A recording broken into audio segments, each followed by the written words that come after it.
पश्चिमबंग रे गोटे बड़ डेभलपमेंट होईछि। विधानसभा को डिजल्व करिसंती राज्यपाल। विधानसभा भंग हैला बोली घोषणा करिसंती। 7 तारिख रे ही एही विधानसभार अवधि शेष होईछि।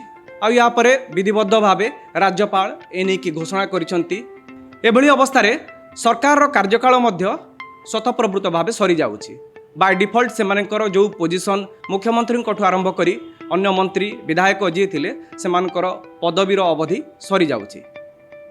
किंतु आश्चर्यजनक घटना हैला जे मुख्यमंत्री ममता बनर्जी जो कहिथिले जे मु एटा जनमतरे हारिनी जंत्र मतरे हारिछि, भोट चोरी करा जाइछि, लूट करा जाइछि, हैकिंग करा जाइछि, एभली अनेक अभियोग आनिकी से पराजय को स्वीकार करने को नाराज थिले एवं मुख्यमंत्री पद छाड़बेनी।